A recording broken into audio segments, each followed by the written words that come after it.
Sepanjang Agustus 2023 didapati sebanyak 47 pelanggaran pengendara roda 2 nang terjaring razia dalam giat nang dilaksanakan Dinas Perhubungan Banjarmasin bekerja sama dengan Satlantas Polresta Banjarmasin.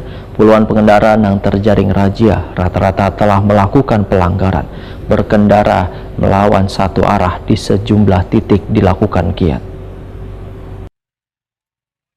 Sepanjang Agustus 2023 didapati sebanyak 47 pelanggaran pengendara roda 2 nang terjaring razia dalam giat nang dilaksanakan Dinas Perhubungan Banjarmasin bekerja sama dengan Satlantas Polresta Banjarmasin. Puluhan pengendara nang terjaring razia sistem satu arah tersebut rata-rata telah melakukan pelanggaran dengan berkendara melawan satu arah di sejumlah titik dilakukannya giat. Nangkaya di kawasan Jalan Pertendean, Banjarmasin Tengah ada sekitar 27 pengendara, dan di kawasan Simpang Telawang, Banjarmasin Tengah terdapat 19 pengendara. Mereka nang terjaring razia dikenakan sanksi oleh Satlantas Polresta Banjarmasin dengan memberikan surat tilang pada pengendara nang kada memiliki kelengkapan surat-surat. Demikian dipadahkan Kabid Pengawasan wan Pengendalian Dinas Perhubungan Banjarmasin, Jahri, Wayatakoni Prima TV Baisukan Jumat 25 Agustus 2023.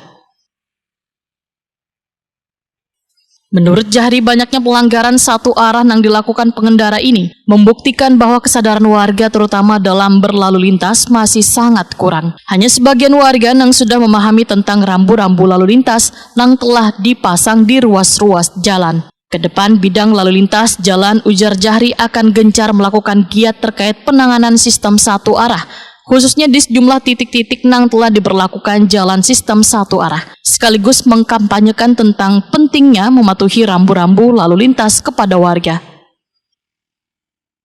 Dinas Perhubungan Kota Banjarmasin mengadakan giat bersama KPH, dalam hal ini giat APH dengan kawan-kawan Lantas Polresta Banjarmasin sudah melakukan beberapa kegiatan yang tujuannya adalah meningkatkan ketertiban dan pelayanan dan kenyamanan berlalu lintas di ruas jalan tertentu. Salah satunya kemarin yang kita lakukan adalah giat penertiban satu arah yang telah dilakukan. Yang pertama yaitu di Jalan Pertendean dan Menara Kendang. Di situ telah dilakukan. Tujuannya apa? Kita memberikan supaya satu arah ini supaya tertib, lancar, dan tujuannya untuk memberikan kenyamanan dan kelancaran kepada masyarakat.